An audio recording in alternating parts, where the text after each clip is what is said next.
नमस्कार दोस्तों, आप सभी का बहुत बहुत स्वागत है हमारे इस वॉइस ऑफ विक्ट्री के मोटिवेशनल चैनल पर। आज की कहानी जो हम सुनाने जा रहे हैं वह है मुंशी प्रेमचंद की लिखी हुई अमर कहानी नशा। इस धरती पर विचारों का भी अपना नशा होता है। यह नशा शराब के नशे से कहीं अधिक गहरा होता है।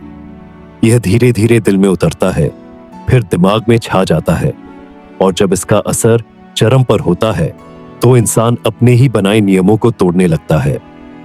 प्रेमचंद की यह कहानी भी ऐसे ही एक विचारशील युवक की है जिसने जीवन के सबसे पवित्र सिद्धांतों को आत्मसात किया था, लेकिन जब जीवन के रंग उसे छूने लगे तो वही सिद्धांत डगमगाने लगे। कहानी के केंद्र में है रामेश्वर, एक तेजस्वी, देशभक्त और आदर्शवादी युवक। वह उस युग का था जब देश आजादी की ओर संघर्ष कर रहा था। चारों ओर क्रांति की लहर चल रही थी और नौजवानों में देश के लिए कुछ कर गुजरने की आग धधक रही थी। रामेश्वर भी उन्हीं में से एक था। वह स्वदेशी आंदोलन से जुड़ा था, विदेशी वस्त्रों का बहिष्कार करता था और अपने भाषणों से नौजवानों में नया जोश भर देता था। उसकी वाणी में दम था, उसकी आंखों में आत्मविश्वास की चमक थी। वह किसी भी विषय पर अपनी राय रखने में झिझकता नहीं था। उसका सबसे बड़ा विश्वास था स्वतंत्रता, न केवल देश की बल्कि स्त्रियों की भी। वह कहता था कि विवाह एक बंधन है और स्त्रियों को इससे मुक्ति मिलनी चाहिए।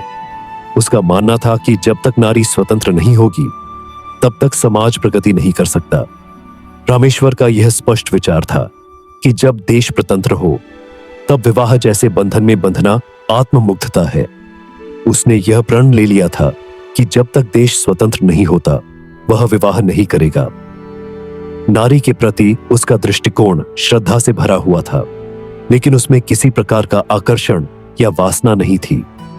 उसे स्त्रियों का संग नहीं सुहाता था, क्योंकि वह मानता था कि यह मनुष्य को उसके लक्ष्य से भटका देता है। लेकिन विधाता को शायद कुछ और ही मंजूर था। एक दिन कॉलेज में एक नया परिवार आया। वह परिवार शिक्षित था, आधुनिक था और संस्कृति में रचा बसा हुआ था। उस परिवार की बेटी थी शोभा, नाम के अनुरूप सुंदर, तेजस्वी और विचारशील। वह उन स्त्रियों में से थी जो अपने विचारों को बिना किसी संकोच के व्यक्त करती थीं। उसकी आंखों में तेज था, चाल में आत्मविश्वास और वाणी में मधुरता। जब रामेश्वर की नजर पहली बार शोभा पर पड़ी तो उसे लगा कि यह एक सामान्य स्त्री नहीं है। उसमें एक अलग प्रकार का आकर्षण था, ऐसा आकर्षण जो मन को उलझा देता है और बुद्धि को चुनौती देता है। रामेश्वर ने उस आकर्षण को तुरंत झटक दिया। वह अपने सिद्धांतों में अडिग रहना चाहता था, लेकिन फिर दोनों की मुलाकातें बढ़ने लगी। विचारों का आदान प्रदान हुआ। शोभा भी नारी स्वतंत्रता की पक्षधर थी। वह भी विवाह को अनावश्यक मानती थी, लेकिन उसका दृष्टिकोण रामेश्वर से अलग था। वह कहती थी कि यदि दो लोग समान विचारों वाले हों तो विवाह केवल एक औपचारिकता है, लेकिन यह बंधन नहीं, एक साझेदारी हो सकती है। इन विचारों ने रामेश्वर को झकझोर दिया। क्या वह अब तक गलत सोचता था? क्या उसका विवाह विरोध एक प्रकार की कठोरता थी? वह इन सवालों में उलझ गया।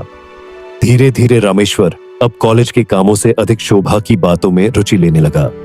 उसके आंदोलन अब भाषणों तक सीमित हो गए थे। पहले जो युवक उसे अपना नेता मानते थे अब उसे देखकर चुप रहते थे। उन्होंने महसूस किया कि रामेश्वर बदल रहा है, पर रामेश्वर के लिए यह बदलाव कोई गलत बात नहीं थी। उसके भीतर एक नया नशा चढ़ रहा था, शोभा के विचारों का, उसकी उपस्थिति का, उसकी प्रशंसा का।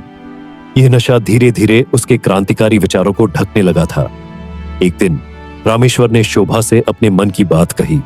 वह उससे विवाह करना चाहता था। शोभा मुस्कुराई, लेकिन उसकी मुस्कान में प्रश्न था। वह बोली, रामेश्वर, क्या तुम वही व्यक्ति नहीं हो जिसने विवाह को गुलामी कहा था, जो नारी को स्वतंत्र देखना चाहता था? रामेश्वर चुप रह गया।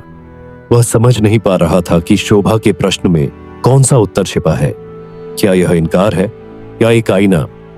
शोभा ने कहा, तुम्हारे विचारों का क्या हुआ? तुम्हारा आदर्श? क्या यह मोह तुम्हें उन सबसे दूर कर देगा? रामेश्वर को जैसे किसी ने झकझोर दिया। उसकी आंखें खुली। उसे लगा जैसे वह एक गहरी नींद से जाग रहा हो। यह जो मोह था, यह जो आकर्षण था, क्या यह उसे अपने मार्ग से विचलित कर रहा था? उस रात वह बहुत सोचता रहा।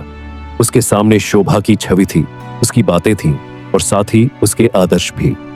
वह जान गया कि यह मोह, यह आकर्षण एक तरह का नशा था, और अगर वह इस नशे में बह गया तो वह उस रास्ते से भटक जाएगा जिसे उसने स्वयं चुना था। सुबह होते ही उसने निर्णय ले लिया। रामेश्वर ने शोभा से मिलकर कहा, मैं तुमसे प्रेम करता हूं, यह सच है, लेकिन मेरा पहला प्रेम मेरा देश है और मैं नहीं चाहता कि तुम्हारे साथ मेरा यह मोह उस प्रेम को कमजोर कर दे। शोभा ने उसकी बात समझ ली। उसकी आंखों में एक पल के लिए नमी आई, लेकिन फिर उसने सिर हिलाया और कहा, रामेश्वर, तुमने सही मार्ग चुना है। यदि मैं तुम्हारे विचारों में रुकावट बनूं तो मुझे हट जाना चाहिए। वह चली गई, शांत लेकिन सशक्त। विदाई कोई पराजय नहीं थी, बल्कि यह दर्शाती थी कि वह भी रामेश्वर की तरह आत्मबल वाली थी। रामेश्वर फिर से अपने मार्ग पर लौट आया, अपने पुराने विचारों, अपने पुराने संकल्पों के साथ। लेकिन इस बार वह और अधिक दृढ़ था, क्योंकि अब वह जान चुका था कि नशा केवल शराब का नहीं होता।